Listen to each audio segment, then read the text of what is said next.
Why might the human organism or any organism undergo a process of dynamic expulsion whereby heaps of materials in the body are processed, are transformed, primarily are released? Why would the body ever go through such a process? Why wouldn't it just release the toxins, fix the cells bit by bit whenever they need it? This is the question that the germ theory asks, because the only reason apparently that this happens is because the body undergoes these spike processes of suffering and white blood cell rejuvenation, production. Apparently, sometimes a virus gets inside you and mass reproduces. These processes, like that which occurs when people say that they have a common cold, this kind of process where the common features would be rhinitis, fever, myalgia, nose issues, joint pain, body pain, these kinds of symptoms of the general common flu, cold symptoms. Why would the body go through this kind of process if it's not being attacked, overwhelmed by some kind of conquering agent, such as a virus? I believe we can answer the why good enough, why the body would go through these processes to refurbish white blood cells or regions of cells that had to be recycled. Why would the body in one big go dynamically refurbish all the blood cells, the white blood cells? Why would the body decide to recycle a whole region, a whole network of cells, rather than just bit by bit replenish them bit by bit? Nature obviously has some things taking place in one big lot as a result of the most optimal path for processing energy. All these different energies in procession, in existence. Sometimes it is good to let things boil up and all go at once and refurbish.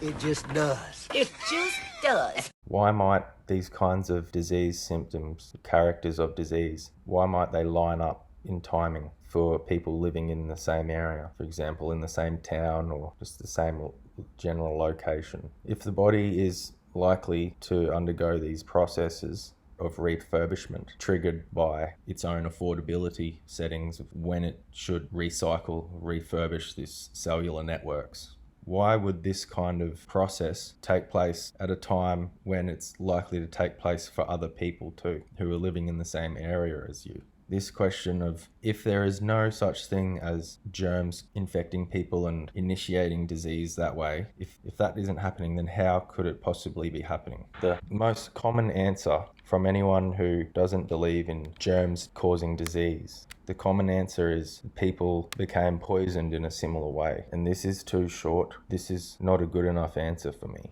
I think all biology, when it's proceeding, is creating poisons as a result of its function. It creates a certain amount of toxins, poisons, that it has to get rid of, like byproducts. So it's not quite right to say that the people become poisoned in a similar way. It's right, but it's kind of like a blanket statement. Yes, people become poisoned in similar ways. But it sounds like they're saying when it is flu season, when everyone just knows that there are more people than usual becoming diseased right now, and it's usually around the time of a bend in the climate when many people suddenly are sick at the same time. This is the most common scenario that humans are considering.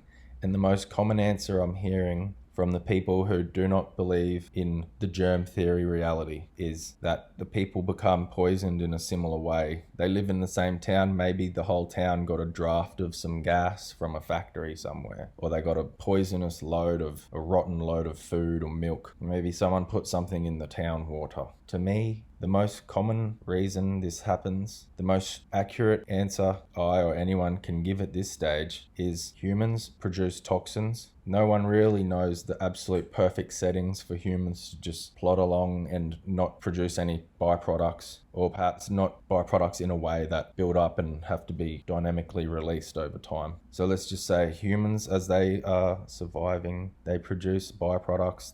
Some of them are let out constantly. Some of them surely must build up in the system, maybe even in the form of stress or tax on certain cellular networks. This builds up. Sometimes the cellular networks, they can actually, it seems, they can be crimped in a way that prompts or enacts this dynamic refurbishment process. I would say when the common flu strikes a community, the most common reason is people build up toxins over time, and sometimes there is a very sharp bend in the weather, in the climate, and this can cause the crimping of the cellular networks for people who they're maintaining these cellular networks all along, and they're getting close to the point of being worthwhile to be refurbished, because if their ability and their function capability gets low enough and poor enough, it's going to start affecting whatever other cellular networks this cellular network serves. So it's not like, oh, we won't refurbish that because it hurts and it takes the chip out of the longevity pole. We have to refurbish that because if we don't, it's going to start affecting the other systems, and that'll take the bigger chip out of the longevity pole. So these cellular networks are often prompted into refurbishment, recycling, when I would claim they don't actually need to be. The body could, if it was stimulated in the right way, tricked in the right way, it could actually divert the process. Probably even psychologically, if it was stimulated a certain way the days leading up to when the body begins to turn and process all these materials for expulsion and refurbishment. If there were different psychological influences involved, the body could, I would guess, stave that kind of thing away. Like it could stave an orgasm away, or a yawning process, or it could even stop your heart from beating with the right psychological effects. And this kind of process, which the body is triggered into undergoing, it seems, I would bet from my investigation of reality, that the body is likely to undergo this kind of process every day. There's like a 0.25% chance that on average that a human might begin to go through this process. So we've got a 0.25 chance every day, or less, more, I don't know, of falling ill, that I would call it, because your suffering begins to spike. You get a sore chest or sore head or sore body pain, body joints. The big question, hey, why do so many people get sick at the same time then? To account for the most common reason synchronized disease characters occur in our community is not because a group in that town had some candles burning one night that the whole town breathed in, and then 25% of them ended up going through the flu process within the next 2 weeks. This is the kind of answer I'm getting, and it's not cutting it for me. The weather events, climate events change drastically. Sometimes over 4 years, they might change more drastically than they've changed. This is just the reality of weather patterns. Anyone who knows this kind of thing will know. It's not like a maybe. It's like, sometimes there are big bends, sometimes there are small bends. Every year, we'll get times in the community, you go to a school, you'll find when there are a group of people who are away because they have this sickness. The answer is, for me, the most likely situation. The children all share the similar kind of genetic structure, similar chemistry. They have a similar diet. They're similar organisms in every respect. They're going to undergo similar expulsion processes in similar ways at similar times. There's going to be times in the season when a group of people in your community are going through the same expulsion process because their bodies have called for it. Why it triggered at the same time? How are we going to say that we've got a better idea than there being a virus being shared around?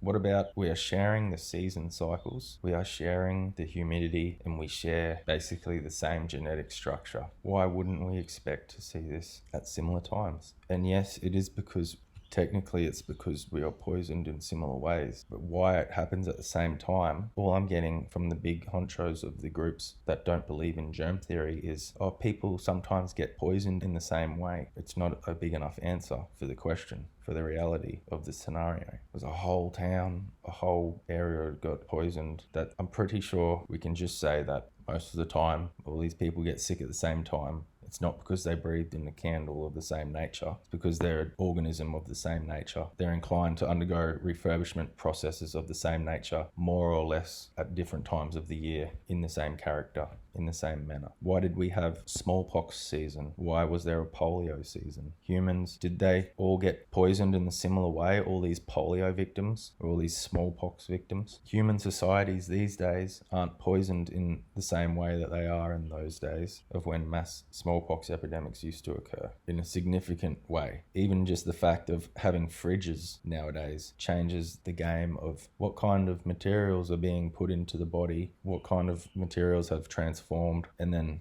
been deemed worthy to be put inside the body. That kind of dynamic has drastically changed nowadays for the modern societies on the scene. For example, London 1750 compared to now. You might say, why don't we sport smallpox anymore? Someone might say it's because we have vaccination. We vaccinated everyone well. Someone else might say it seems more likely that it's because of living conditions that are evidently significantly different. It seems likely that back then we were poisoned in a certain way and it gave rise to certain diseases the human was more or less inclined to undergo at certain times of the year in timing character with other humans who live in the same environment, eating the same food, who are poisoned in a similar way. Today, what kind of way are we poisoned in? Not a way that gives rise to mass smallpox epidemics, evidently.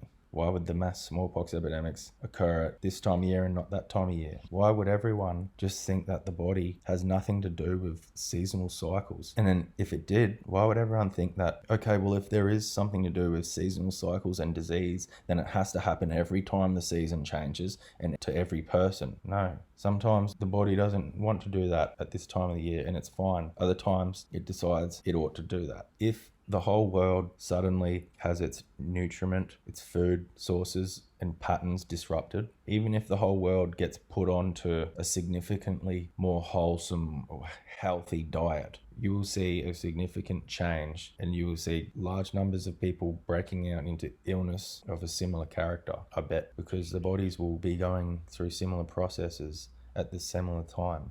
They don't have their usual amount of chicken and they're substituting that with beans, or they don't have their usual chicken from the farm down the road. They have this antibiotic 12-week-old muscle ball, this antibiotic fed thing, which if you didn't know, antibiotics is the new steroids. Antibiotic has actually proven to increase the growth rate, and bigger and faster growth is not necessarily better. And they are not getting bigger and stronger because of the antibiotic killing bad germs. Their morphology has changed because their chemistry inside their body has changed. They have disrupted their inner microbial ecosystem, and this causes them to grow bigger and faster. Humans see this as a good thing. And remember that as the organism produces toxins as a result of living, as byproducts of living, the psychological atmosphere will affect the rate and the kind of poison being produced as a byproduct. This could lead to a scenario where a whole classroom of students, perhaps 50% of them, suddenly undergo a similar kind of disease character because they all underwent a similar kind of psychological atmospheric perturbation, alteration, significant enough to affect their chemistry, the way their body is processing, and the usual accumulations of toxins, prompting a certain kind of refurbishment process that all those bodies are inclined to be prompted into because they're of similar genetics. And they have similar diets, they share common denominators in food. And this could lead to a classroom of students undergoing kind of disease epidemic after their beloved teacher has left them. So how do you explain the danger of contagion? Well, I think that's pretty clear. The question of contagion: if I drink the same water, if I eat the same toxins, if the same toxins are working their way out of my body, if I rub the same toxins onto my skin, I will show the same symptoms at the same time or shortly thereafter. Also a fact that is very well known: why do measles in school generally pop up in merely one classroom at a time? If you look at it, you will find that in most cases, a deeply loved teacher has just left the class in question, a teacher that might have been some kind of substitute for the kids' mothers, and they had a really strong bond to her. And then the strong contact suddenly breaks off. Well, once a new teacher comes in, she forms a new bond with the kids and they trust her, the skin will repair itself and we will see the measles emerge. Well, there's one young physician from Hamburg who purports that he has proven the existence of the measles virus after all, and is now demanding you pay him the 100,000 euro price. So if you don't got no sauce, then you're lost. Mm-hmm. But you can also get lost in the sauce. You can get how you get lost in the sauce? Man, a bitch gonna get lost in the sauce, man. Mm-hmm.